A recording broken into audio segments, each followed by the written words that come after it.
Welcome to Lacrosse Classified on the Lax All-Stars Podcast Network. Your home for the latest news from the National Lacrosse League and indoor lacrosse. Now, let's talk some lacrosse with your hosts, Jake Elliott and Evan Schemenauer.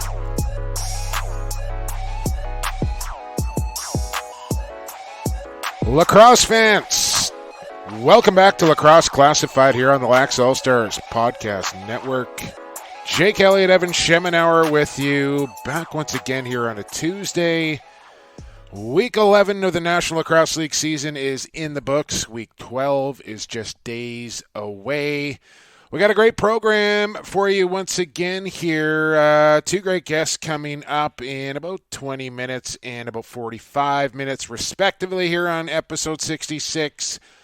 First up, the swordsman from the Saskatchewan Rush, Ryan Dilks, former Defensive Player of the Year as well, and maybe future Defensive Player of the Year, Ryan Dilks. A little early for that discussion, but Dilksy will join us here in about 20 minutes from now. And then a man that I've been kind of wanting and waiting to have on the program. I know this is going to be your first conversation with him, Evan, a longtime friend of the show and longtime friend in life as well. Good to see number 10 back out on the turf, running and gunning. He had a great game against Rochester that we're going to talk about. Joel McCready, one of the biggest team guys you're ever going to find in the league. Joel McCready will join us in about 45 minutes. Evan, welcome back to the podcast.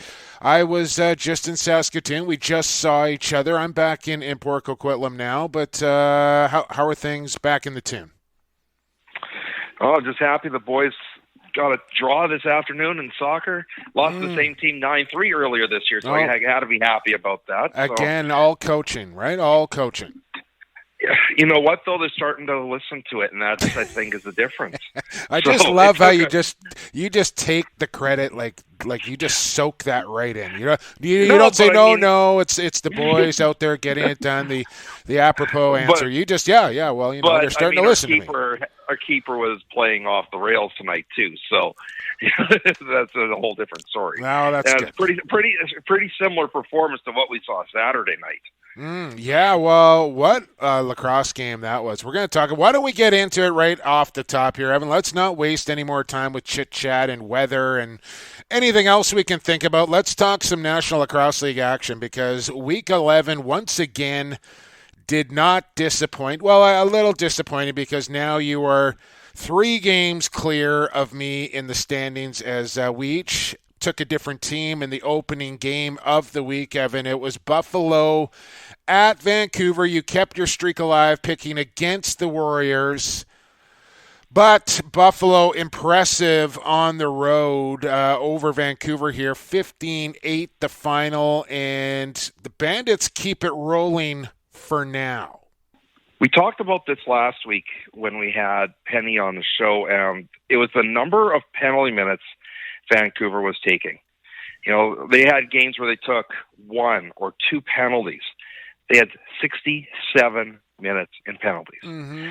That on its own is going to cause you a world of trouble. And, you know, it shows on the scoreboard. Buffalo had 93 shots, 73 of them on target. Repeat that one more time. 93 shots, 73 of them on target. So you can't lay this one entirely on Penny. You know, there are a few that squeaked past him. Yeah, but he probably stopped about 8 or 9 that he had no business stopping. Right.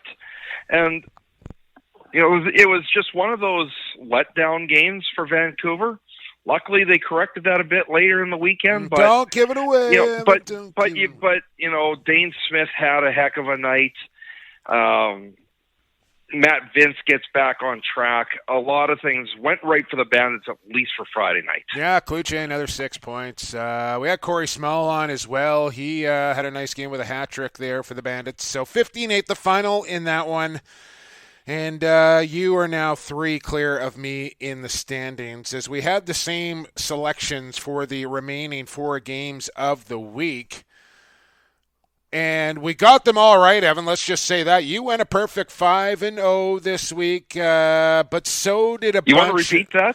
No, I don't. But so did a bunch of other people. So, unfortunately... 18 people went 5-0 and who you got. 18. So you had to be perfect on the tiebreakers. Yeah, we got some smart listeners here on Lacrosse Classified. To have 18 people go a perfect 5-0 and have it have to come down to tiebreakers, that just tells me our listeners are learning here on Lacrosse Classified, Evan, and they're smart. They know what they're doing. Literally, it was the one person that had the 5-0, had the Bandits for top scoring team, and had Mitch Jones as top scorer of the week. That's what it literally took. And she's the only one that had. Well, you just kind of gave it away, Evan. It's another she. It's a person from Bandit. We got a lot of listeners back in Buffalo, by the way. Congratulations to Carmela Kiefer. You are week 11's Who You Got winner, courtesy of Stampede Tack and Western, where we forgot to tell you about Stampede Tack, Evan. You got to remind me when I do that. Whether you're in Warrior Country, Rush Nation, or in there Bandit Land, Stampede Tack has boots for you to keep you dry, keep you warm in the winter. You need that in Buffalo, Evan. Find them at stampede.ca, where shopping online is still shopping local. And Carmela, congratulations from week 6 winner to week 11 winner. That's week 6 to week 11. We're both winners. Congratulations. Evan went 5-0, but hasn't won anything yet. All right, let's move along here. Week 6 winner, Evan. Colorado at Saskatchewan. We both took the Rush in this one, and this was the NLL Game of the Week. And holy cow, Evan Kirk and Dillon Ward just playing out of their minds in this lacrosse. I can't remember the last time I saw a goaltending performance and duel like I did Saturday night at SaskTel. Yeah, and Dillon Ward coming up with perhaps the save of the year. Mark Matthews does not miss that much of an empty net ever. I don't know how the heck he got back to it. That's exactly what I said on the broadcast, Evan. Yeah. I said, there's the save of the year right there. Yeah, and, for all those trade Ward people out there, give your head a shake. There's only one person, Evan.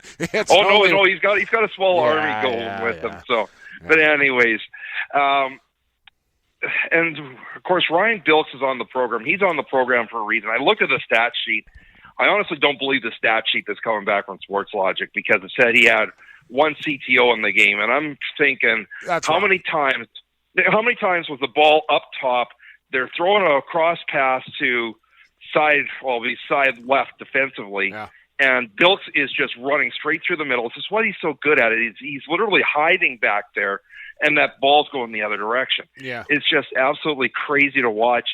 It was funny. He said he was a little rusty at preseason. Well, that rust eroded pretty quick. Yeah. So, I think the problem is they're thinking, in order to maybe get a cause turnover, the person that he steals the ball from has to be the ball carrier, not picking off a pass in midair, which is still a cause turnover. Anyways, 9-7 the final in that one. Saskatchewan gets their first home win of the season. Streetheart rocked out inside SaskTel Center. That was a lot of fun. And big home win there. Season series for Saskatchewan as well, which is always a key later on in the year. I mean, the one concern that you got to have with Saskatchewan is that the offense is still struggling. I don't think they're getting this 3 lefty set. Evan, you're on this horse, and I'm just going to cut you off here because, listen, the Rush outshot the Mammoth by double, okay? It was 60 to 40 or something like that in the shots. And as we just mentioned, Dillon Ward put on a performance for the ages in this against any other goaltender in the National Lacrosse League, for maybe besides Vince or Del Bianco. This is like a 14-12 game. So I know only 9 is up on the scoreboard here for Saskatchewan, but they're generating the chances, and the production is going to come. Let's not forget that this team has been taking weeks off at a time. You can't get in a rhythm on an offense unless you're playing week to week. So now that they're in this stretch of game, let's see. Well, here's the other thing to throw at this. This is the 3rd time now, and the 2nd time against the Rush, that Colorado's held their opponent to under 10 and lost. Yeah, that's tough. That's got to be concerning. Well, that's tough on Dillon Ward too. You play like that, and your team gets your 7, and I don't. Colorado has shown that they can score goals, and then they've shown that they can't score goals. And I don't want to take anything away from the Rush defense because I think they were extremely good as well. And we need to move on here because we have other games to talk about, Evan. But some concerns, right? Losers are the last 4 or 5 now for Pat Coyle, and I think Colorado's going to ride this young offense and kind of let them figure it out is what I think. I wouldn't go crazy at the trade deadline trying to upset it. Eli McLaughlin had a tackle game up there, but I think both teams offensively got to take a step back and say, what do we got to do different? Eli McLaughlin with a goal of the year potential as well. Reverse backhand top corner on the bounce. Didn't even make Dillon Ward was number 1, but check out the NLL's top 5 plays of the week. Josh Byrne in there with a beauty. McLaughlin, Dillon Ward save in there as well. Check them out. Find them on Instagram at NLL, and they'll be there for you. All right, New York Riptide go into Calgary on Saturday night, and this is the final game where the Riggers will be without the services of one Dane Doby. And, man, did they need a win. I guess the Riptide did as well, but it's the Roughnecks who come out on top, 13-9. The final. Once again, it's a bit of growing pains for New York. They had this one relatively tight for the first quarter, and then Calgary started to explode after that, and that was kind of the end of it. You got to be happy. Christian Del Bianco's had a few rough outings. He gets back into the swing of things. But Curtis Dixon was really held off the score sheet. And that's got to be a bit of a surprise. Just one assist. That's all Mark Matthews had as well, Evan. Yeah, I had Curtis Dixon my projected top scorer of the week, and I think I might have as well. What the heck? Yeah. Well, you look at the scoreline in this game, and it's first quarter 3-2 Calgary, second quarter 2-1 Calgary. Okay, you're down 2 at halftime. You tie the third quarter, and then you lose the fourth quarter 4-2. So it's not like you got blown out in this game. In the scoreline, this looks like a closer game than shots on goal, 51-49. Loose balls are tight, face-offs are tight. It just kind of came down to a few chances for Calgary, it seems. Shane Simpson with a nice game. You know who I saw a couple of Roughnecks in the airport on the way home, and it was one offensive guy, one defensive guy. It doesn't matter who, but the name that came out of their mouth was Connor Kelly, who they were really impressed with in this game. And I think he had 4 for the Riptide, Evan. He's starting to figure it out. 4. Yeah, he's starting to figure it out. Yeah. But the thing was, with the portions of the game that I watched, now, of course, I didn't probably catch most of the first half, but it never seemed like Calgary wasn't in control of this one. So Yeah. But that's part of the growing pains of an expansion franchise. You got to expect these things. By the way, how about the Rook out of my neck of the woods here, and Hayden Dixon, no relation to Curtis, but I think he got out of this dropping it with Suter. Yeah, he challenged Andrew Suter, challenging him having, I think, absolutely no idea who or what Andrew Suter is. And Suits, I think he landed a couple uppercuts early and then said, you know what, he pulled the seatbelt on him. But I think Dixon got off real lucky here. If they're standing back and trading, I do not like the rookie's chances. But he soaked a couple and they went down and it looked good and the Roughneck fans loved it. And I want to give Suits a little credit here for not teeing off on a guy. He landed a couple and was okay, I'm not going to do this to you, and let the kid kind of fell on top of him. But I was kind of oh my, what is Hayden Dixon doing right now? And I don't think he had any idea about Suits. No, good on him. I was watching this while we were sitting in the parking lot outside the arena. I'm like, this isn't going to end well. No. A bench interview with Kirk. Oh, yeah, you asked him about Danny McCray. Kayla asked Kurt, so, what's it like having the captain, Dan McCray, back? He's like, well, it is what it is. And he just, I'll say hi to him after the game. Other than that, I don't care. just like, he is so dialed in and so focused on the task at hand. Like, I know this is a guy that he just won a cup with, and it's his former captain, and obviously they got a close relationship, but at the time, he didn't want to hear any of it. Like, he's like, I'm in the middle of the game. I don't care what that guy's doing over there. Like, I'll see him later. It was absolute gold. And yes, Austin, please get on that. Just dig up 10, 15 Kurt Malowski bench interviews and just montage them together. And that thing will go viral. I guarantee it. It will. All right, let's move along into our next matchup, Evan. 3 games down, 2 games to go. Vancouver playing on Friday night, gets the day off in between. They make the long trip to Rochester, New York, where the Nighthawks were rested and waiting. This is a heck of a lacrosse game. It ended all sorts of crazy to finish off this game, but the overtime winner sounded like this. As that was Turner Evans. Now, the other end of the floor, Jones shoots and scores. Mitch Jones with the OT winner. Mitch Jones screamed out of the box. It was a bad pass. If he got it cleanly, it was sure a goal. He was able to corral it in and beat Ryland Hartley for the goal. They'll double check it, but that's going to end it. So you just heard it right there. That was Craig Brzezinski. And Daniel's on the call there, courtesy of BR Live and the NLL. They did not sound particularly happy about that Mitch Jones overtime goal, and understandably slow. It's been a tough go there in Rochester, and that's back-to-back heartbreakers. You'll remember Buffalo tying it up late and then winning in overtime a week ago, and the same thing happens here against the Warriors. Mind you, Evan, and we're going to talk about this later on in Under Review, there was a goal that I think you would agree with me that really should have counted at near the end of regulation that didn't. And Mitch Jones, who scored the tying goal and the game-winning goal, was really hot at the official, I believe, who was Williams, at the end of that game and then the end of overtime as well. As it looked to us, we got a picture of it actually with a clear foot on the crease. Well, we'll talk about it later, but the Vancouver Warriors, Evan, get the victory here, 11-10, as Mitch Jones just says, you know what, I got this, boys, and cashes in 4 seconds left in regulation and then gets the OT winner. Shorthanded as well. Yeah, and that's the thing is when you go shorthanded in overtime, you're counting your lucky stars if you can come away with the win. Yeah, no, definitely. I 100% agree that should have been waved off. Now, once again, an arena without an overhead cam. I don't know why we don't have later, that. Evan, we're going to talk about it obvious. Coming up in Under Review.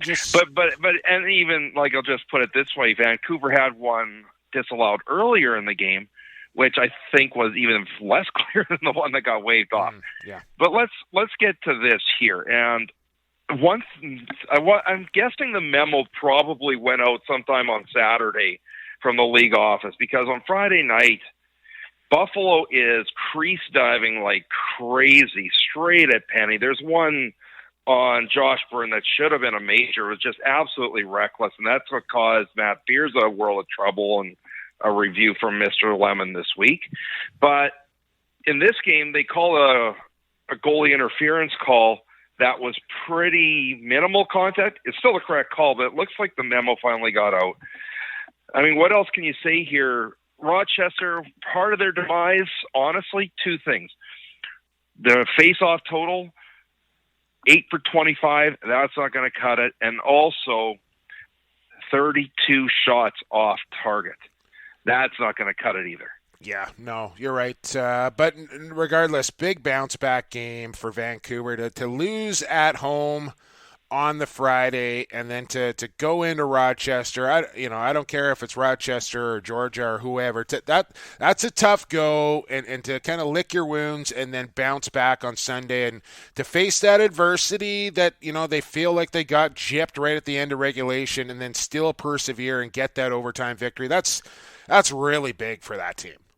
Well, and I mean, I don't want to say it was a must-win, but if they don't win, this is the crazy thing.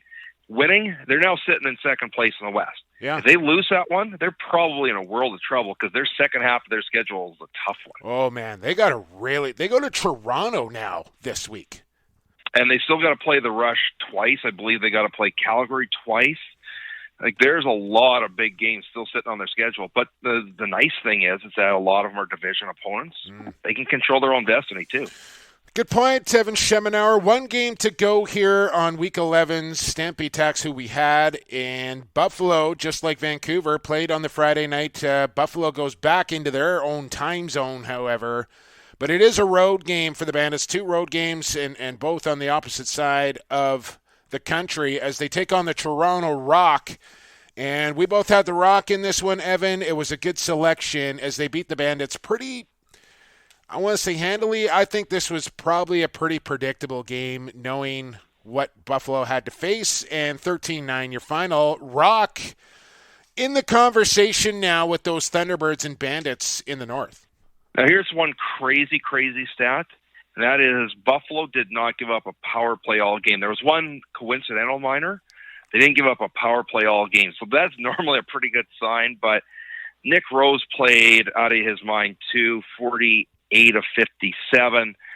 But Toronto, this is the crazy part, too, to it, is that, you have no Tom Schreiber. You have had no Adam Jones. This offense should be decimated. Latrell Harris, and they're still producing. So, if they got a lot of injuries, a lot. If they can overcome the consistency factor, which is something that's plagued them the last several years, they're going to be in good shape.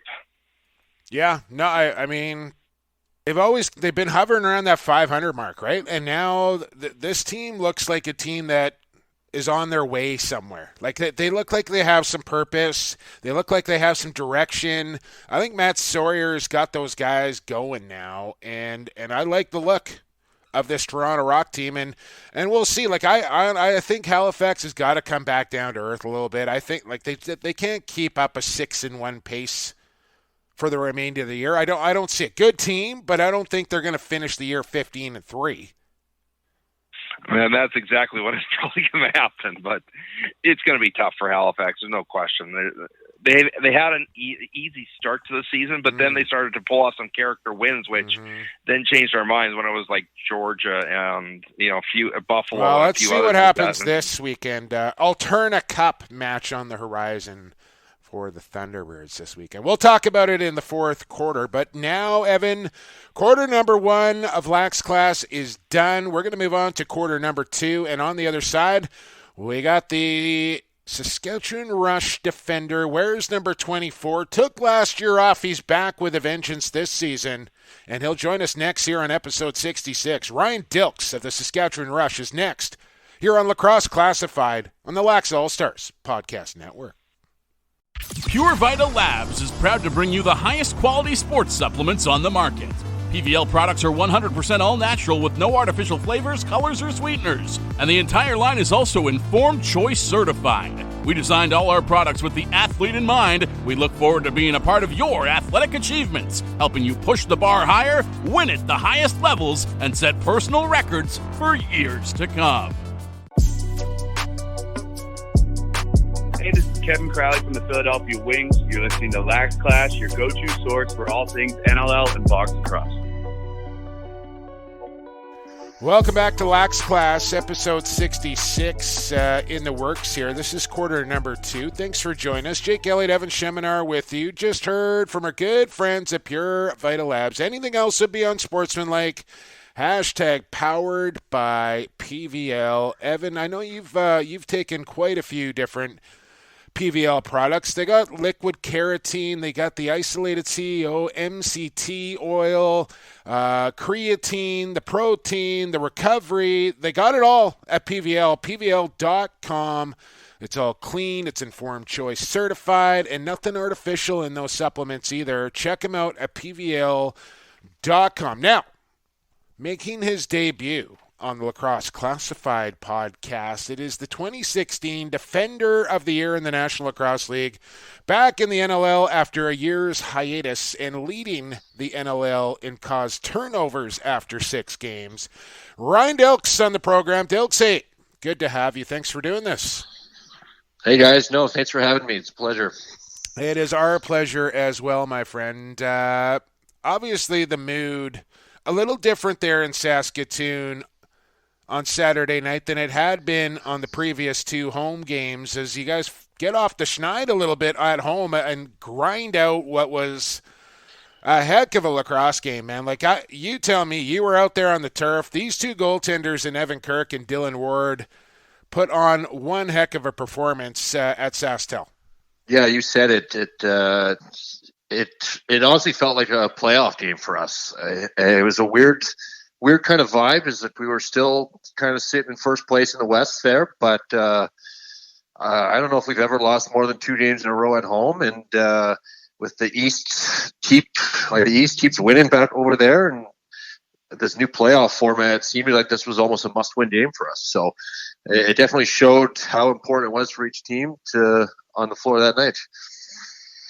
Now, I remember you telling a reporter back at training camp saying that you felt you were rusty, didn't feel you were quite there. Obviously, the rust shook off quite quickly after a year with the firefighting probation. Yeah, I think just the fundamentals of the game, just passing and catching and doing everything that I tried to get on the floor as much as I could in the summer and in the off season, but the NLL is so fast that trying to keep up with these guys and at that speed kind of took a bit of an adjustment. But I think I don't want to say it's all the way gone, but I definitely feeling a lot more confident out there and back to my ordinary ways, and it feels good. Man, if that's not quite all the way there, I'd hate to see when you're 100%. I'd love to see when you're at 100%, Dilksy, if that's if you're not quite there yet. A little WD-40 and just scrub off the rest of that rust, man. And this really, like this, now it kind of feels like the season begins here for Saskatchewan, right? Because the first 5 games of the year, or you're stretched out over like 10 weeks, 12 weeks of 3 months and 5, but now you're looking at 12 games in the next 11 weeks, and you guys are going to be get into a rhythm. How forward are you looking to being able to play every single weekend? They're excited. Yeah, it was definitely a weird kind of start, and I don't know who I was talking to, but it was weird. Like Colorado was playing their 10th game, yeah. We were playing our 6th game, so they were already past midseason form, and we're just hit our 1/3 mark. So I know I speak for the rest of the team that we're really excited. It's such a fun group to be around, and now that we can do it every weekend from now on out, and I think it's just going to relay to results on the floor. I think our offense is getting sharper. I think they played much better last game, and our defense will be able to bond more and come together into our system, and I can only expect better things for the rest of the way. Speaking with Ryan Dilks, and I wanted to talk to you about that, because you guys, although you had a 3-week gap in there, the whole team goes back to Toronto for a weekend to kind of get together and practice and maybe get back to basics a little bit from what I understand. But talking with Coach Keenan and some of the guys, like, this sounded like it was training camp-esque as far as the tempo and the physicality and the speed and the workload that you guys were put under, and something that you guys really haven't had a chance to do in a long, long time. And you mentioned the offense was played great, and I know there's only 9 up on the board, but I was saying with Evan, like, you outshot him by double and ran into a goalie that was playing out of his mind. Mm-hmm. But it really feels like that weekend accomplished a whole lot and kind of refocused you guys a little bit. Exactly, yeah. And you got to give credit to our owner, Bruce. Like, it's not cheap flying everyone in for 2 practices, but I think you can say he's happy with that investment, because that was probably the best 2 practices I've had with the Rush in years. It was just, I don't know, at the start of the year, we kind of forgot how hard we had to work to win. Like, we knew our team was talented, but in the past, it's how hard we've grinded and won those little battles on the floor that's put us above other teams. And losing 2 at home, I think, kind of woke us up a bit. And having 2 hard practices like that in Ontario, I think that really translated into that weekend. Like you said, that was a grinding game. That was a 9-7 win that could have gone either way, but luckily both goalies were making unreal saves, and I think we just outworked them a little bit more, and that's what got us the 9-7 win. One of the things we talked about off the top of the show, and this is something I think you do better than anybody else in the league, and that is the offense is feeling comfortable. They're throwing a pass that they think is a normal pass, and all of a sudden you come out of the middle of nowhere and just snag it on them. This anticipation of the ball, how do you develop it? I don't know exactly how it. The only way I'm allowed to do that is with my teammates and my D guys help me out, right? Like I can't know exactly what's going on behind me and what my man is. I can only keep one eye on him because I also enjoy watching the ball, so I can see if the pass is coming. So it takes kind of a team system to be able to do that, and I've been pretty fortunate to get lucky sometimes. And I don't know, it feels like sometimes I put my stick up and they throw it right in there. Or in the last game since, the guy threw it right in my face. So it happens. Yeah, I've actually had forgotten about that, man. How is your face? It wasn't I don't mean to laugh, dude, but it wasn't quite Zach Greer-esque where he took it right in the chops with his helmet. But that did not look all that much fun. How you doing after that? Still good. Still got a face for radio, so luckily my cage was there. It did the job. Yeah, it kind of caught me off guard. Okay. Well, hey, listen. Speaking of away from the game a little bit here, Ryan. Like you had to take the year off to go through your probation and become a firefighter, and I know you're a happily married guy and all the rest of it. And I talked to you a little bit about this on Rush Hour as well. But for fans that haven't seen or heard from you in over a year now, just tell me about Ryan Dilks and the changes in your life since you were last in the National Lacrosse League. Well, life is pretty amazing right now. I can't complain. My wife and I bought a house up in northern Edmonton. So yeah, I got married this past summer. It was an amazing wedding in downtown Toronto with all my friends and family there, and her family flew in from the West Coast here. And I got hired full-time on the Edmonton Fire Department. I passed my probationary exam at the end, so I'm full-time now, and the department and the chiefs and my captains are allowing me to play lacrosse still, and I work my schedule. It's not it's shift work, so and we're not on the 24-hour shift like they do in Ontario some places. So it takes a little figuring out, and but luckily they're supporting me this whole way, and life is good right now. It's she's got her dream job, I've got my dream job, and yeah, it's pretty good. One thing that Jumbo and I talk about from time to time is late round draft picks. And, maybe your brother Jamie's now got bragging rights because he went one round earlier than you did in the draft. But you went in the 5th round. Obviously, early in your career, you probably had to do a lot more to prove yourself when you were picked that far down the list. Yeah, going into the draft a year early when I was 20, probably it worked out, like I was saying in the Rush Hour podcast. But I think I got pretty lucky. Like Toronto Rock took a shot at me that late, and I came to camp just with the hey, why not attitude. Kind of, no one knows who you are. You might as well give it out, give it all you got. And luckily, they kept me around on the practice roster, and I said, oh, okay, who knows? I'll just maybe play on the practice roster for a couple of years. And then I'll never forget getting that phone call from Terry Sanderson 3 games in saying I traded to Boston. And that's when it really hit me. I was like, oh, wow, okay. Somebody wants me. This is a business. This could happen. This is not like a little rec league here. This is pretty serious stuff. So that's, I'm flying out to Boston every weekend, playing every game. And the career's gone pretty quick. And, yeah, I honestly it was just a great camp, hard work, and that's someone else wants a shot at you, and here I am 9 years later. Speaking with Ryan Dilks, so the best thing that ever happened, not maybe ever happened, but the best thing for your career was Terry Sanderson trading you. That's amazing. Or Boston folding. Yeah, that too. That's maybe the best thing that's happened to the Rush. Last one here for you, Dilksy, and Alterna Cup time this weekend. I know you guys get excited about this. Going into Halifax, I don't know if you ever been to Halifax, and how much are you looking forward to this? Going to the Maritimes, taking on the Thunderbirds in a big Alterna Cup match.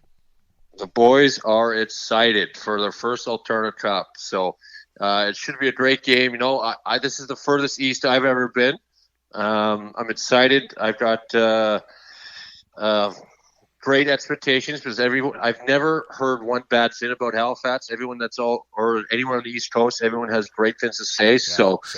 Yeah, I can't wait. It's a new experience for a lot of guys on this team, and unfortunately, their team's doing really well right now, and they're kind of rolling. So it's definitely won't be easy, and it's going to be a good battle for the Alternative Cup.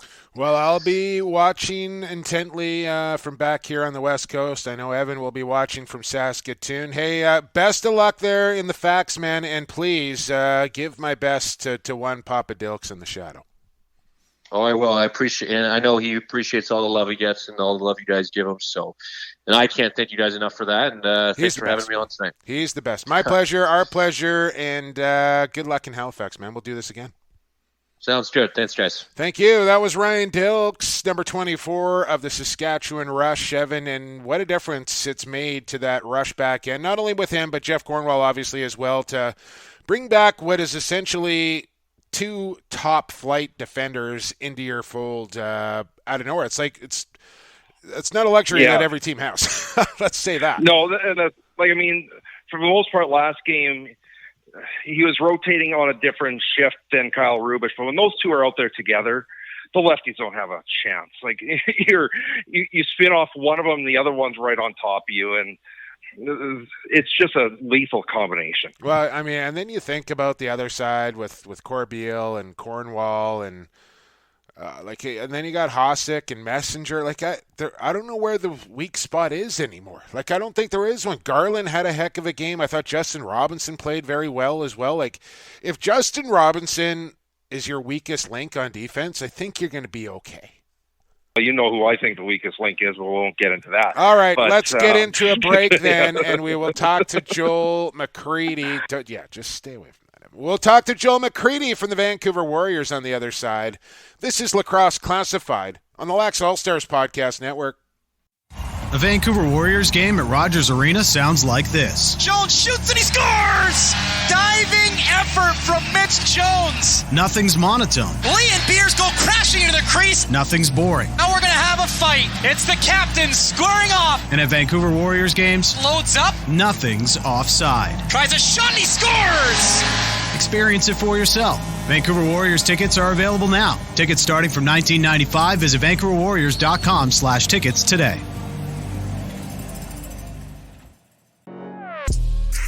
Hey, this is Steve Dietrich, General Manager of the Buffalo Bandits. You're listening to Lacrosse Classified on the Lax All-Stars Podcast Network. Welcome back to Lax Class, episode 66, as we move into the third quarter of the podcast here. And you just heard right there from the Vancouver Warriors. They are back in. This is bogus, Evan. Danny is not going to be happy about this because I'm going to be back in Saskatoon once again, having to miss the Warriors game. But it's country night, one of my favorites, Evan. Grab your cowboy hat.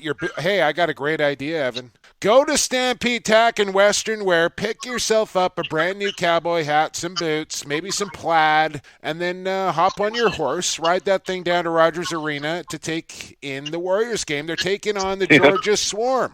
This is perfect. Well, as long as you leave that stuff in Vancouver, because you understand that's bad luck in Saskatchewan, right? Oh, the plaid, yes. I heard there is a band. The country music, everything, it's bad luck. Oh, I did not. This is news. Yeah, this is a guarantee that pretty much anytime they play a country music song, not only the Rush not scoring, but we're getting scored on. Wow, this is news. This is news to me. This is like the Ben McIntosh jersey all over again. We'll have to talk about this. They're hosting a Wild West dodgeball tournament. At halftime, this is going to be fantastic. I think they're going to have a bull, an inflatable mechanical bull, if you can hang on for 8 seconds. All sorts of stuff going on at Country Night, plus the lacrosse game going on, which our next guest will be a part of. He wears number 10 in your Vancouver Warriors program. Good friend of the show and a good friend of mine. It's Joel McCready back with us. Creeds, it is so good to see you back out on the turf doing what you love to do. Welcome back to Lacrosse Classified. Oh, thank you very much. It's very appreciated, and thanks for having me on tonight. Our pleasure, man. I know you're giving your little one a bath right now as we speak. I would expect nothing less than a father of three to be hard at work here in the evening, but I appreciate you making some time. And speaking of time, you take me back early into your career when you were a Rochester Nighthawk. You make the long trip over there, and this was a wild finish, Joel. Like, I know the crease call and all that, but you guys get a late one in regulation, and then Jonesy wins it. How good did that one feel on the long trip back to Vancouver? Yeah, that was a crazy travel weekend, and I think everybody in the dressing room just said, we're going to do whatever it takes to get the 2 points. And Mitch has been a leader all year, and the defense really stepped up, and Penny stepped up, and everyone kind of just said, really, enough's enough, and we're not leaving without these 2 points, and no one quit. And I know I think we got the ball back with 19 or 20 seconds left when we called the timeout, but I mean, that there's some teams or players that might have not thought they were going to get that ball back, but we kind of knew on the bench that we were getting it back. And then once we did, Mitch capitalized, and that was huge. That really brought the team together, and just really got the belief and everything going, which is huge. Now, of course, you had the unfortunate call there with a minute to go in the game with the crease violation that wasn't called. And it was a rough weekend for you guys. I mean, we talked earlier on the show about the crease diving that was going on in game one. Was there any, like, obviously Mitch Jones probably used it as fire, but was there any talk or any bowed heads or anything like that when a call like that goes against you? I mean, it's tough, and we just the coaching staff did a great job of saying, "Hey guys, weather the storm." And actually, Jordy got a call back on a goaltender interference, right. And maybe from the previous night, they had said, "Hey, keep an eye out," because his really wasn't one, but they called it. So maybe because of what was happening previous, they went there, but I'm not positive. I'm not sure. I know they do focus calls, but it is a kind of like a gray zone, right? Because you're always, guys are doing whatever they can to score, and that's just how lacrosse players are designed. We're like, guys are laying their bodies on the line to get a win, right? So they'll do whatever it takes to put the ball in the net, and the goalies are going to do whatever it takes to keep it out. So it's just the way that guys are wired in this game. And I mean, I wouldn't have it any other way. Guys are trying to win, and they're going to do whatever it takes. So really the refereeing and all that is really not up to us. And our coaches did a good job of just saying, do your job and control the things you can control. Well, you certainly did that, Joel McCready. 4 goals helping your Warriors to the win, and like I'll say this, Joel, you're not short in the tooth or anymore. Like you've been around this league for a while, and to see you go down with the type of injury that you did go down with last year, I wonder, like, does he got it in him to make a comeback here? Because that's a tough one to come back from. And for people who don't know, you ripped up your Achilles, and I don't know, man, like early in the year, it didn't look like you were quite there yet, but that game in Rochester, you were bulldodging to the net. You were busting your butt into the corners and picking up. To me, you finally looked 100% healthy. Tell me about this road that you had to go down to get back to where you are today. Yeah, it was a long one.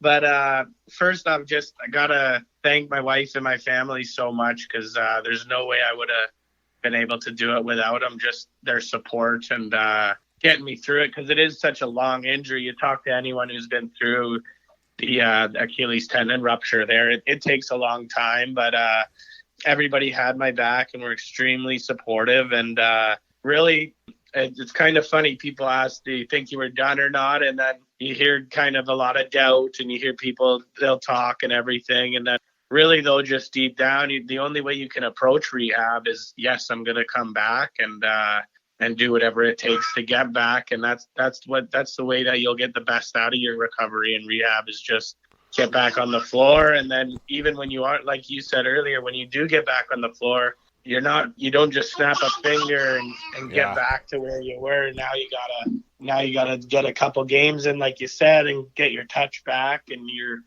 game sense and everything. And it's still a work in progress, and there's still lots of work to do, but it's a challenge, and with the support system I have and the guys on the team, I mean, it's they've all helped tremendously. So you just got to keep on working. Well, tell me about this, Joel, because like I know you said it's a long road, but tell me like what type of things. I know you got the family life and you're a firefighter, but the rehab, like how often, how long, what sort of things were you doing to come back from this? Like how hard did you have to go? Yeah, well, it was a rocky road because at first I had heard everybody got surgery, so they are able to repair it.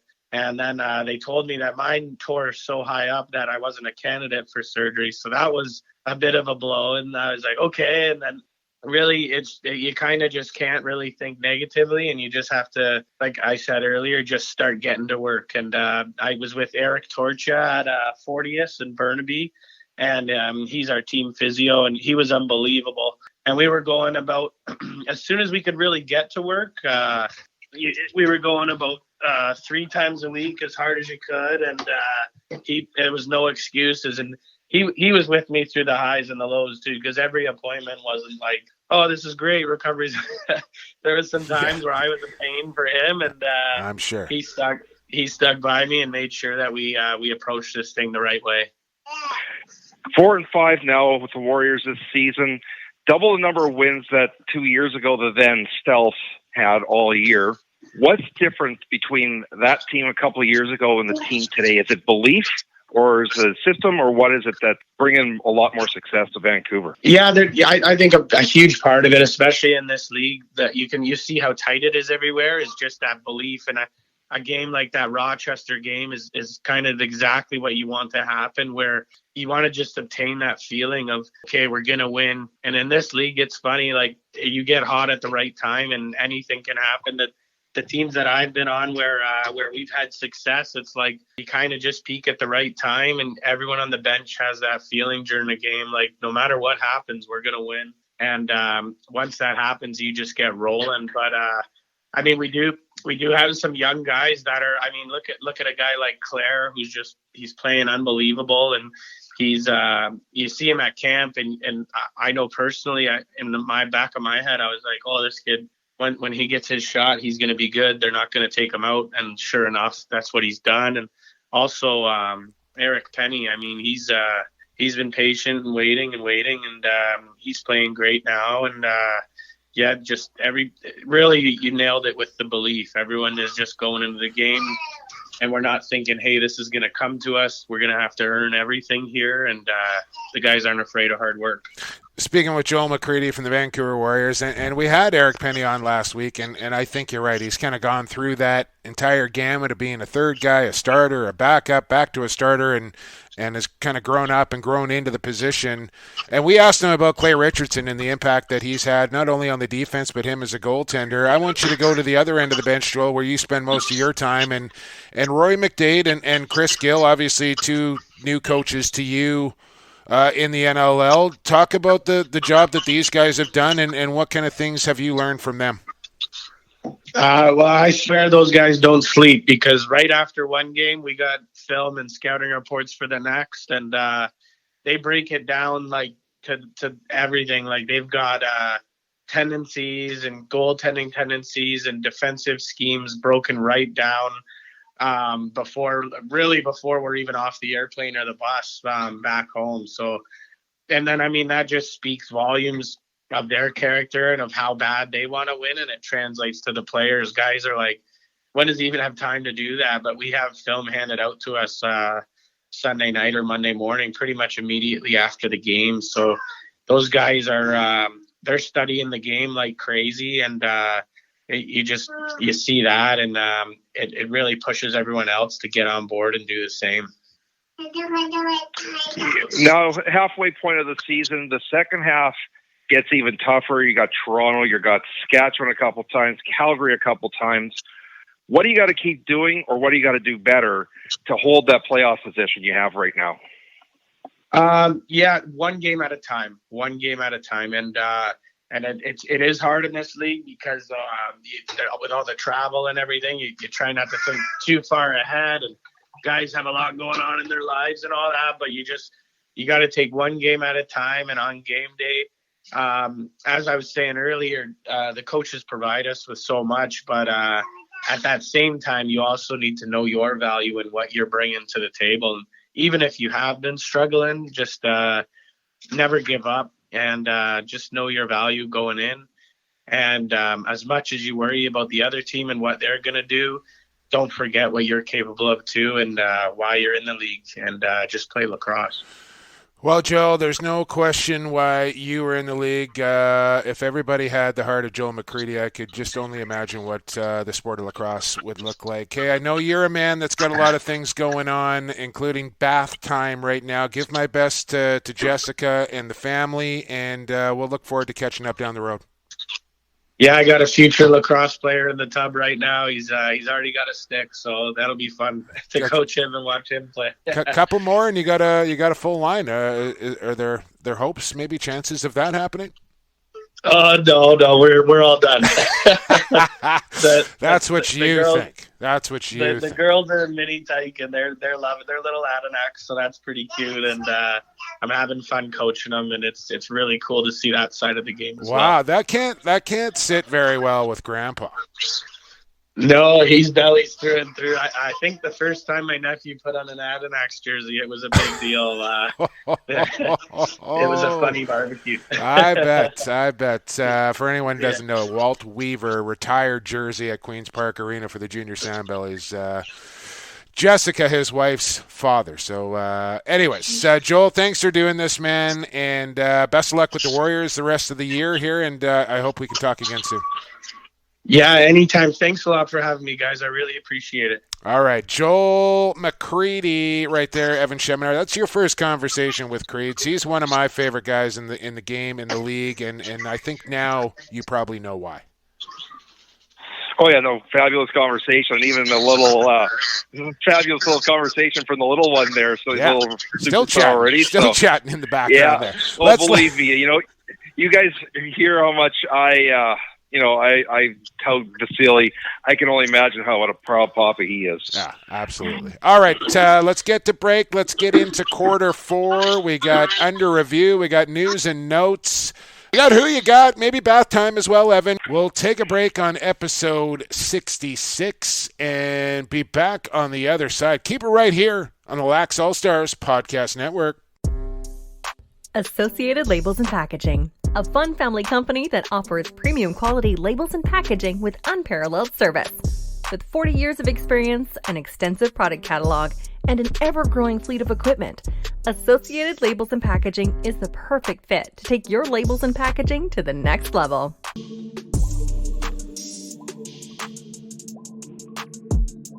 Hey, this is Mike Poulin, goaltender for the Georgia Swarm. You're listening to Lacrosse Classified on the Lax All-Stars Podcast Network. Welcome back to Lax Class Lacrosse fans. Episode 66 is into the fourth quarter, which means no more breaks here on Lacrosse Classified for this episode anyway. But I will tell you, our friends from Associated Labels and Packaging always have cool things going on around their big warehouse. Through digital printing or flex graphic printing, they provide a wide array of packaging and labels for their ever-widening circle of world-class customers. Family-owned and operated for just about 40 years now, Evan, at Associated Labels and Packaging. I still a little tentative to reach out to my friend Sean about that Super Bowl loss by the Niners a couple of weeks ago. I don't know if he's over it yet or not, so I'm just kind of steering clear of that whole situation. Under review, news and notes, who you got all coming up here in the fourth quarter. So let's just do it right now, Evan. Let's get into under review.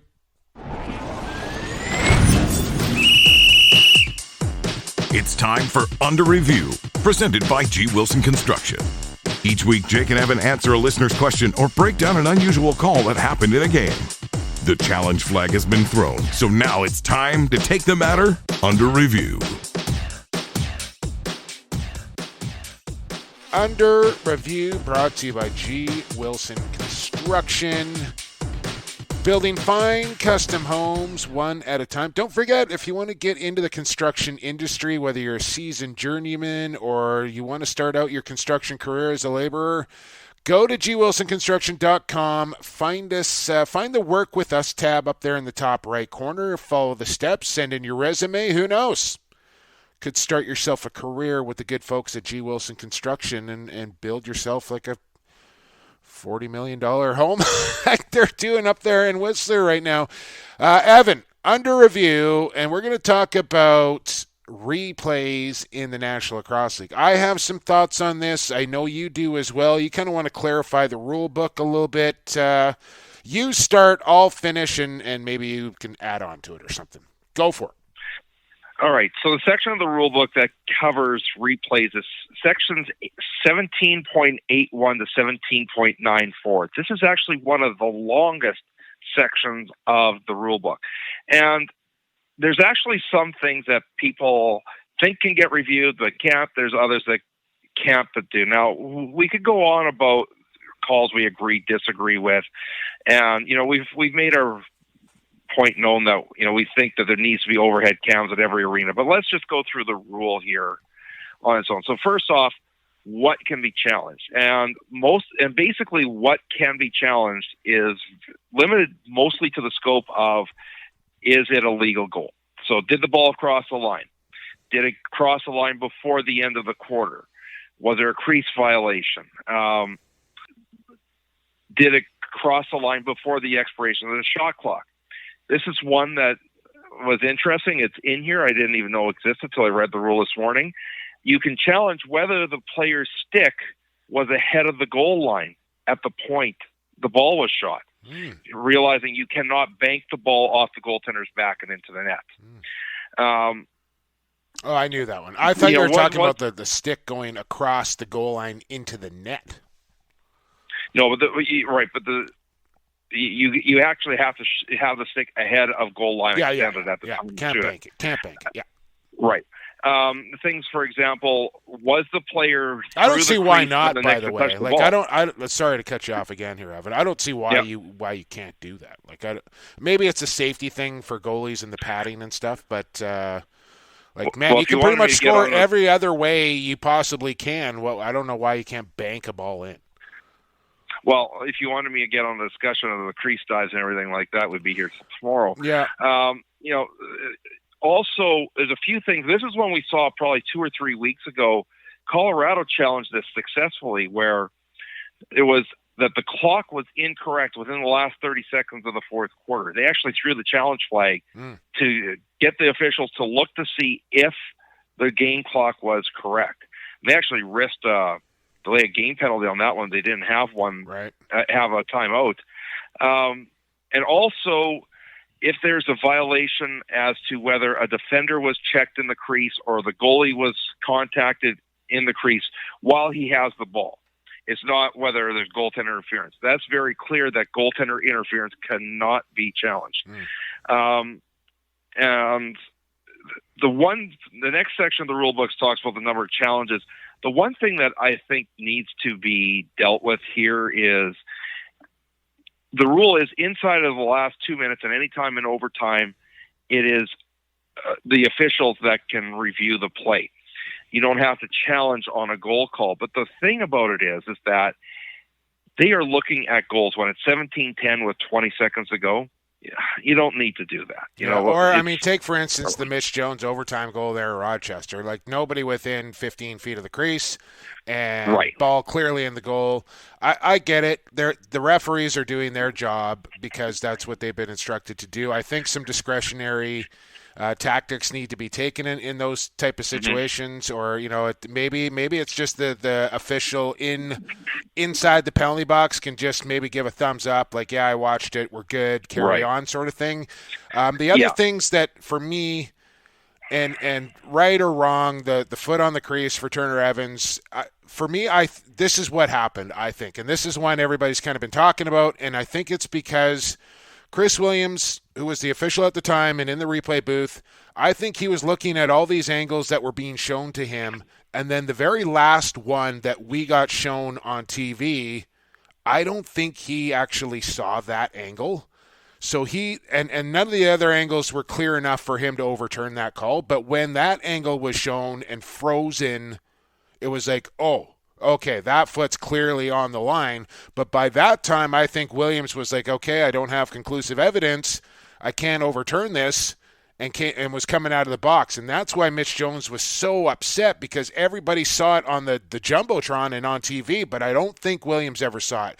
So here's the thing for me. So this is the world we're living in, right? Not every arena is the same as far as the production staff that they have, their experience, their abilities to be able to sync. So in some arenas, you can stop a free. Stay with me here, because this gets a little convoluted. But some arenas, you can freeze a picture and then change the camera angle with it still frozen at that point in time. And then you can look and see, like, okay, here's the overhead at that angle. Here's the goal line at that angle. Here's this angle. And you don't have to move the video at all. The other thing Todd LaBranch and Ian Garrison, they use that one quite a bit. Sure, but not every arena. They'll find out exactly at what point the player contacts the ground. Right. That's the key, right? They'll slow it down and then then they'll shoot the overhead. Say, show me the overhead at this exact spot. Yes. To see where the ball is. And that is fantastic. That is the standard that every arena aspires to. That's what I'm sure the league would like every arena to have that capability. Unfortunately, it's not like that right now. And the other thing is, Evan, the other thing that some arenas have the capability to do is have the clock burned into the screen and have that synchronized with the replay so they can see how much time is either on the 30 or the game clock to see when the ball is crossing the goal line or whatever the case is. And again, not every arena has that capacity or capability, or production crew have that skill or whatever to be able to do that. So I know fans are frustrated, teams are frustrated. Everybody wants to get the call right. I don't think there's any debate about that. The league wants it, the refs want it, the teams want it, the fans want it, everybody wants it. It's just not the world we're living in right now, and we're going to go through some growing pains while this league grows and gets to where it wants to go. And I think everybody has to kind of take a step back and realize that we're living in an imperfect world right now. We're going to get there. We're just not there quite yet. Yeah. I mean, I was saying this earlier today that Saskatchewan probably wouldn't have the overhead cams had it not been for the World Junior Hockey Championships about a decade ago. So it's a bit of an arena issue. There's also a few other things that are in this rule, which we started to see a few examples of this in the last several weeks, which people may not necessarily realize. One of them is, so what happens if it's a no-goal call and, of course, the play is going on? The coach still has the same 35 seconds to throw the challenge flag, and they may or may not get a replay. Well, here's the deal on that, Evan, is that if it's the home team, they're going to get the replay, and if it's the road team, there's no mandate that they have to show the replay for non-goals. If it's a goal that's wiped out, then but they don't have. If it's the away team, and I think that's probably something that needs to change too. This needs to be a level playing field for both teams. That rule is in there that you have to give equal chance. Now, how quickly somebody can get a replay up on the Jumbotron while the play's going live. Now, whether the play is stopped immediately or not depends on the situation here, and that is if the player if the ball's going the other way and the player's attacking the net, they will wait. They'll pick up the flag and wait for the play to slow down before they pick it up. If the play is settled down, they'll blow it dead immediately. Sure. There was another one in here that happened not too long ago, and I'm just trying to find it here. Oh, yeah, the two officials calling a different signal on the goal. So if one official says, yep, that's a goal, and the other one says no, in this situation, it's a little unusual. So this one is a replay that is not charged to either team. Officials review. They'll go and review it. Yeah. And I've seen this happen. They'll take a look at it. Now, the trick is, what happens if that one's inconclusive?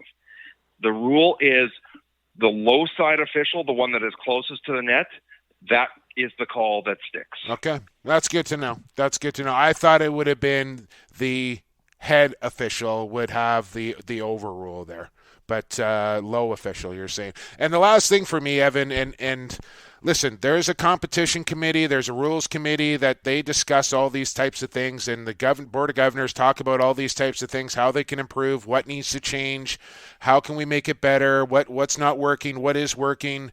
For me, the one other thing as far as replays, I think that the structure of it, the mechanics of, getting 2 challenges, you get an extra if you get one right, all the rest of it, the penalties, the timeout, I think that part of it is really good. What I would like to see introduced, and this is my personal opinion here, Evan, and take it for what you will, I think there needs to be a time limit on how long these officials, I don't think it should be, 2 minutes tops.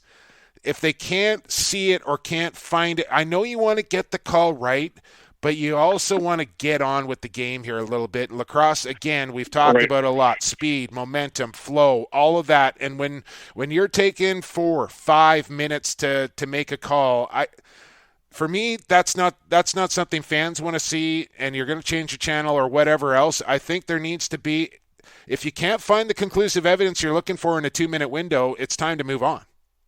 Well, okay, I'll take 2 sides of that coin here. There's one side of the coin which I talked about earlier, and especially the first couple games of the season where they were taking 4 or 5 minutes, and it was pretty obvious to us on the first 20 seconds as to what the call was. So it's kind of what is going on that you have to take a look at every camera in the arena to verify what we just saw pretty clearly. But the flip side to it is that if you put a time limit on it and all of a sudden a production crew can't get the feed down to the officials right away, now what, right?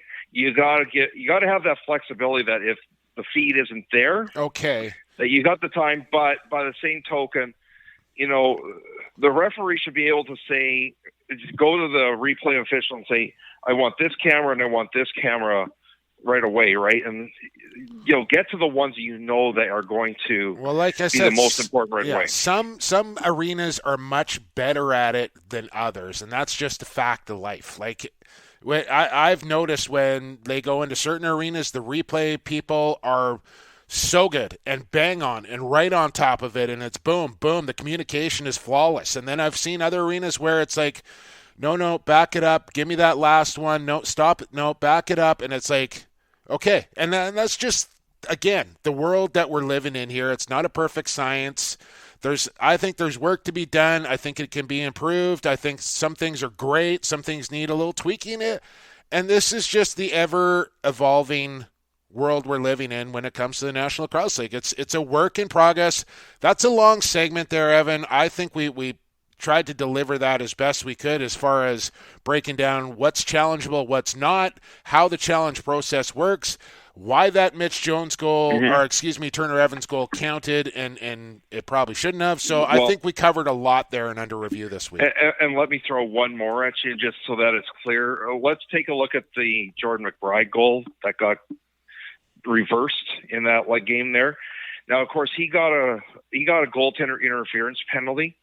Even though the play got challenged, the referees are not allowed to use the replay to reverse the penalty call. Well, nor could they use it to enforce that's a the penalty. great point, Evan, because there is another wrinkle to the challenge.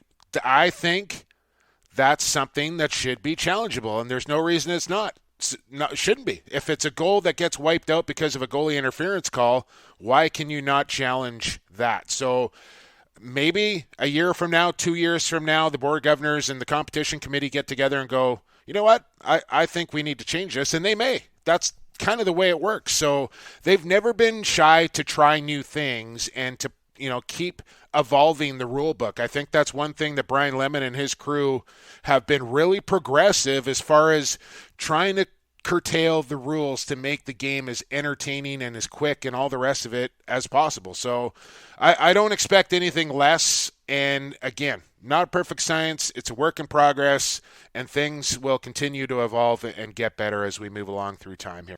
Are we good?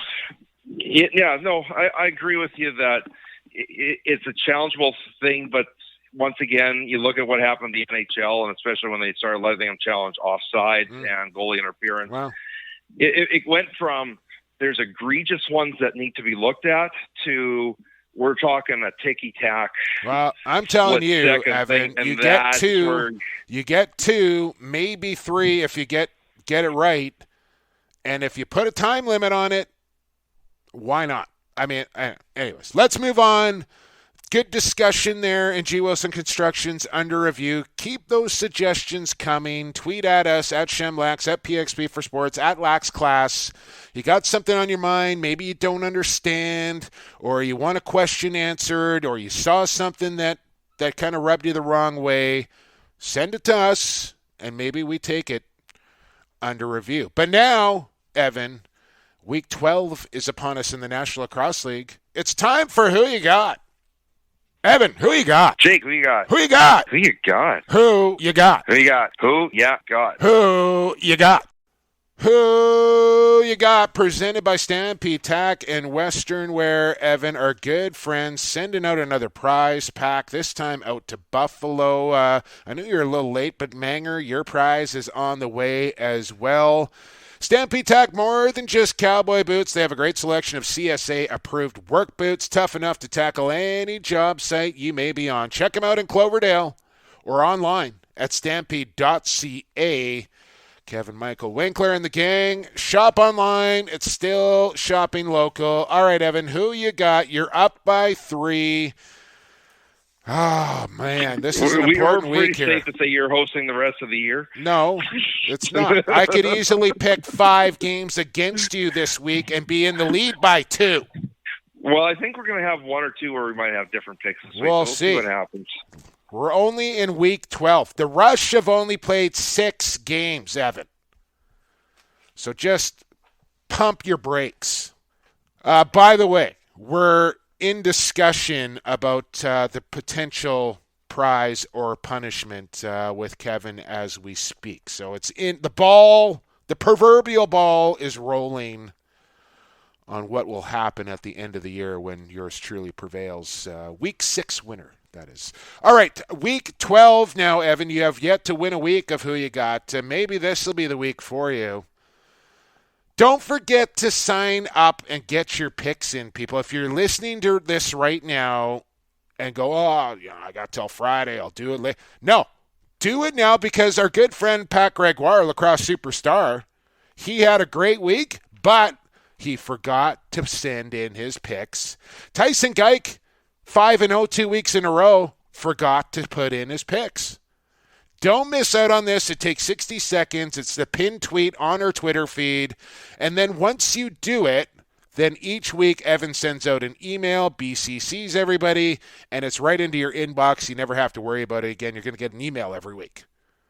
So just sign up, take the 60 seconds, done deal, fill your boots, off we go. Who you got? And it starts with an Alberta Cup matchup, Evan, all the way over there in the Maritimes. Pete Dalliday, Patty Gregoire will have the call for this one. Saskatchewan Rush at Halifax. A juicy one right off the bat, Evan. Who you got? And a very well-rested Halifax Thunderbirds. Tough to call because what Warren Hill is going to be there. Is he going to have? He's going to have to put in a great performance like Dillon Ward. But you also got the factor of a good portion of the Rush team having to travel 4 time zones over, which never seems to suit them well. Pick your jaw up off the floor, but I'm taking the Thunderbirds. Okay.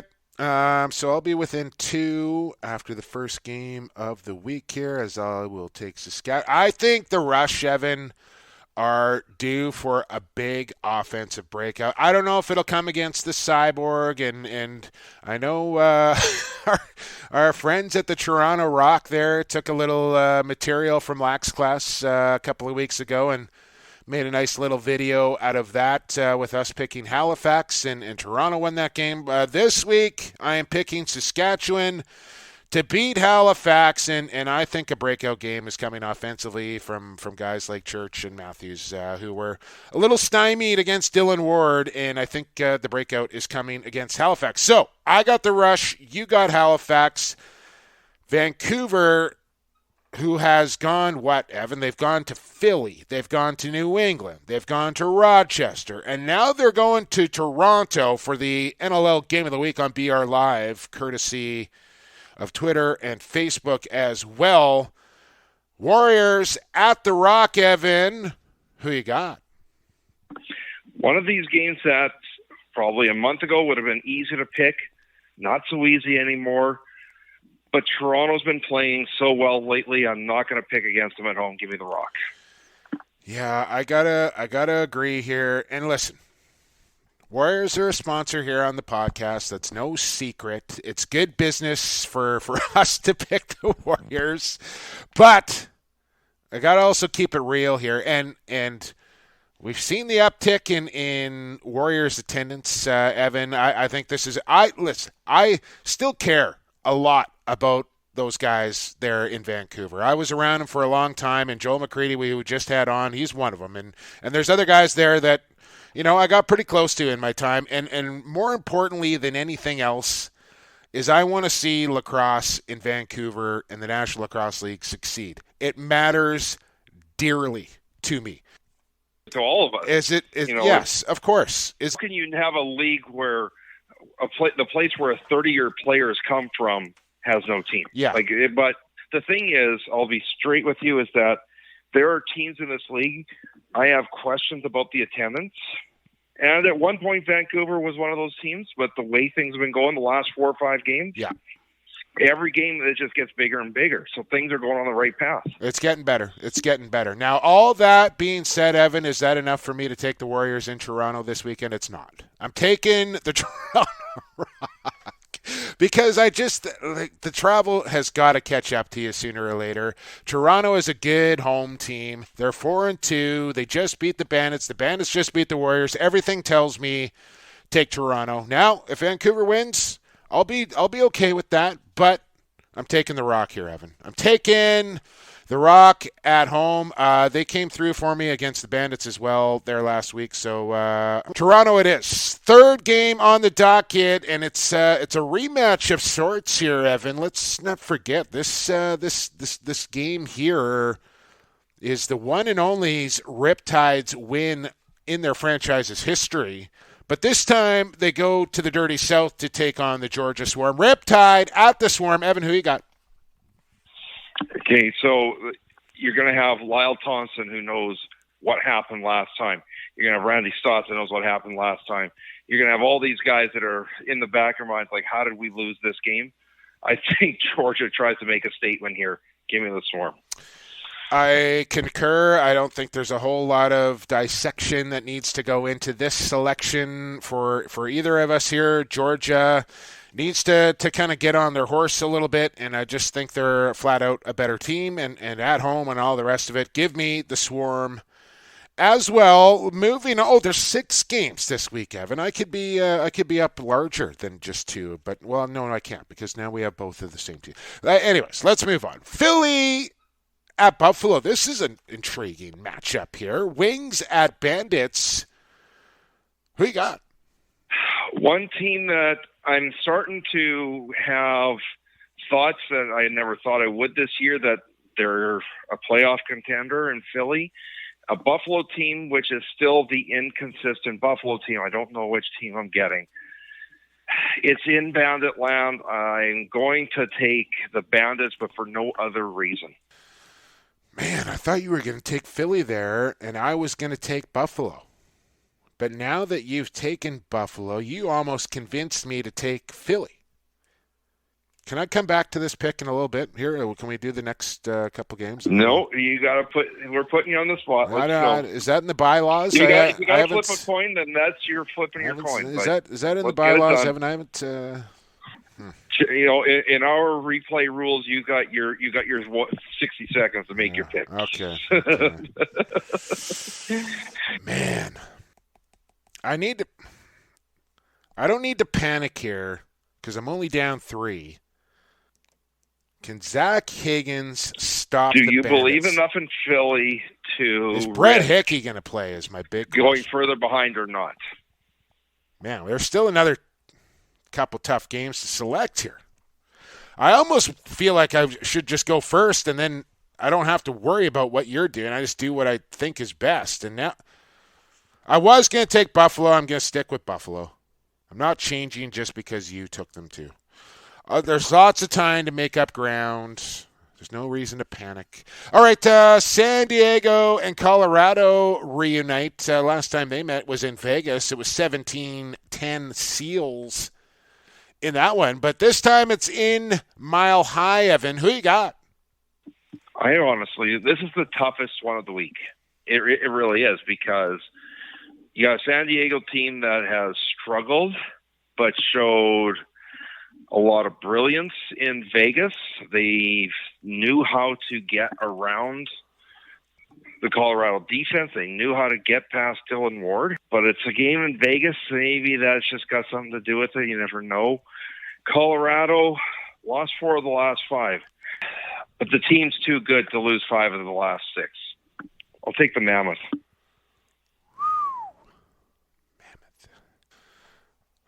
Can Nick Damude do it again? Is Frankie going to be back? Austin Stott's playing his second game. 17-10. I don't know if you just shake that off. But I think you're right. I think Colorado is going to be about as desperate of a team as you can get. I'm taking San Diego, Evan. They've chased Dillon Ward every time they've played. I just remembered that. I don't know if they'll chase Dillon Ward again, but there's something there with that fact. No other team can say that except San Diego. Orangeville coaches knowing the book on an Orangeville goalie. Taking San Diego, Evan. I'm taking the Seals on the road. To beat Colorado, I'm not super confident in that pick, but that's who I'm taking. One more game to go here on Week 12. So you got Philadelphia, second game of the weekend, both on the road here as well, Evan. They play in Buff, then New England on the Sunday. Who you got? And let's recall, this is the game that Callum Crawford scored in overtime, and there wasn't an overhead to see whether or not there was a crease violation. So that makes it tougher. Here's the simplicity behind my pick, and that is Philly's playing the night before. The easiest way to get between Buffalo and the casino is a 7-hour bus ride. Now, it's a 5 p.m. start, but they're still going to get in around 5, 6 a.m., trying to get a nap in, trying to get into your routine. That's not going to be easy. I think because of these external circumstances, got to take the Black Wolves. I'm so on the fence on this game. I do not know what to do. I'm getting a coin. Getting a coin, Evan. Hang on.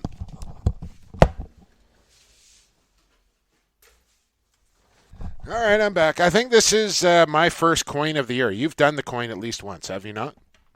No, not during the NLL season. Did it during the summer several times. Okay. Coin is going up. Heads for the home team, tails for the road team. Tails never fails. Give me Philadelphia. So you could be 6 behind after this week, so we got to get this bet settled. Well, or we could be even Steven as well. All right, news and notes is how we end off the podcast each week here on Lacrosse Classified, episode 66, almost done. What do we got here for news and notes? BCLA changing some awards. They named an award after Lacrosse Person of the Year, I believe, after Someone Gill when he was still with us last year. And not to take anything away from the legacies of the people that they have changed the names of the awards, but I think this is a progressive move here by the BCLA to kind of honor some of the new and they're older, but to connect people of generations to people of generations. And the people that these awards were named after way back when, I don't know who they are. But the people that they have now named these awards after, I'm very familiar with. Do you see what I'm saying here, Evan? Is I don't want to take anything away from the people that they're taking the name away from, but I think it's a way to kind of keep the history and the generations connected by doing this sort of thing. Yeah, I mean, it's a tough one because, would the NHL ever change the name of the Vezina to the Brodeur Award? Well, I doubt it. I don't know, Right, but I think they should maybe entertain that. Like, how does Wayne Gretzky not have an award named after him, or Gordie Howe not named? So I think there's a conversation to be had, and the BCLA has taken steps to do this.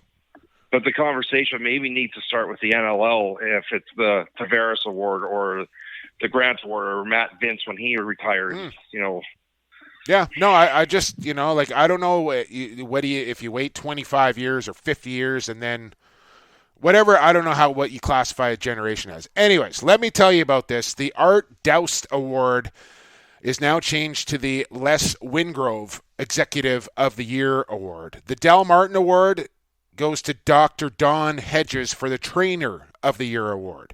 And the Leon Hall Association of the Year Award now is called the Jack Crosby Association of the Year Award. So Les and Jack no longer with us. Doc is still with us, and he is, in fact, my doctor and has had a huge impact on my lacrosse career and my life. And I couldn't be happier for these three names and legacies and families to have that honor bestowed upon them. So congratulations to Doc and to the Crosby family and the Wingrove family, obviously, for that honor. I wanted to bring up the fact why we have two T's and who you got. I figure we got a lot of new listeners now, Evan, and people are probably wondering, I saw a couple of tweets and they didn't use two T's, and I kind of thought maybe it's time to recap this once again. My name is spelled Elliott, Elliott. It continuously and constantly throughout my entire life gets spelled with one T. 50-50 chance of getting it right. Yeah. So and the other reason, so two T's in Elliott, two T's in Gott. The other reason is because who you got is a pretty commonly used phrase or term when picking games. I've seen other lacrosse accounts, other sports, other leagues use this phrase, and we thought in order to distinguish ourselves from the rest, Evan, two T's on the end of Gott, two T's on the end of Elliott, two T's to distinguish ourselves from the rest of the masses when using the words who you got. See, you still let your name spelling bother you so much. I anticipate that people are going to screw up Shimenauer 90% of the time. Yeah, well, of course, so man. Your name has like 47 letters in it, Evan. Mine is, it's pretty. It's not Jones, but it's not Shimenauer either. Like it. I don't know. For me, one of the biggest. First name Elliott is spelled with a single T. Yeah, but right, that's the difference. I don't know. I don't know why it bothers me so much, Evan, but now it's to the point where it's like OCD. Like I cannot not say something about it when it happens. It drives me up the absolute wall. And I just think you're spelling somebody's name. Like take a little pride in whatever you're doing and get the person's name right. Like it's not. Anyways, two T's in Gott, two T's in Elliott. Who you got? That's the reasoning behind it. So when you're using that hashtag, make sure you're putting two T's in there. Did you watch the WLA draft, Evan? No, I didn't. Why not? Because I got so much other lacrosse stuff going on and coaching and work and everything like that. I need some time to just veg. Fair enough. I had an excellent night there at the Langley Events Center. Reed Bowering, Anthony Kalinich getting protected. Trey LeClaire was the Langley Thunder's first-round selection. I think the night highlighted by a monster WLA deal where Langley sent 4 draft picks and 3 players to the Maple Ridge Burrards for the rights to one Frank Chiliano. So Thunder get Trey LeClaire and a few other players, and they get their goaltender in Chiliano, which was a big-time move there by Rob Buchan. And here's something that Travis Cornwall brought up, and maybe it's worthwhile discussion, is should those compensatories be at the start of the draft? Because it's making these draft picks that teams are trading for worth a lot less when it's not going to be a superstar player that's going to be the face of your franchise. I hear it. Maybe we'll take that under review in the summer, Evan. I think Travis made some good points. He just absolutely barraged Curtis Dixon on Twitter. Curtis had a little comment about, maybe develop your player. And Travis went off with about 20 tweets. I loved it. Anyways, let's move along. What else do we got here, Evan? We talked about the replays. We talked about Mark Matthews only getting 1 point. Mark Matthews has never played a National Lacrosse League game and gone scoreless. Did you know that? Yeah, well, he also had that streak for a long time of, 50-some-odd games without a goal? Without a goal? With the goal, yeah. Okay, sorry. Yeah. So he narrowly avoided that on Saturdays. He got a late assist there in Colorado on the 9th goal, I believe. So anyway, streak still alive there for the mailman. I saw our good friend and listener of the show, Violet, had a Mr. Delicious tweet that I just felt the need to get in there. Anytime I can say Mr. Delicious on the podcast, I want to work that in somehow, Evan. So I put it in news and notes. There's nicknames out there. That one stands out. I wonder, we got to get Brock on one of these days. We do have to get Big Dave Brock. I think he would be a great conversation. Very outspoken as well. AKA Mr. Delicious. Maybe we'll have David Brock on the podcast sooner than later. Calvin Rosebury, Saskatoon official. Ian Garrison having some travel issues on the weekend. Was in Vancouver on Friday. Was supposed to be in Saskatoon on Saturday. Couldn't get on a flight, so Calvin Rosebury steps onto the turf for his first official duty as a National Lacrosse League official, and I thought he did very well. And I had a chance to kind of talk to him briefly before the game, and I was like, "Oh, you're getting your first game?" And he's like, "Oh," he kind of like shook it off. "Yeah, not a big deal." Whatever. It was a big deal. You could see it in his face. It was a very big deal to him. Congratulations to Calvin on his first game and repping Saskatoon in the National Lacrosse League. Well, and what threw people off, for those that don't know this, during the pregame introductions when they're announcing the officials, right? Ian Wilson gets this, big roar from the crowd, being a local guy in the penalty box, and his replacement's wearing number 55, so everybody is assuming it's Ian. So, it was a little bit funny there. Yeah.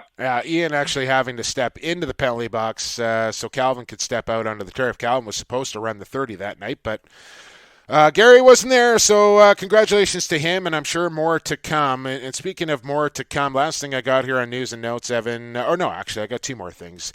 This one, though, 900 assists for one Daniel Dawson. My goodness, 900 assists, Evan. This is something. Congratulations to Dan Dawson.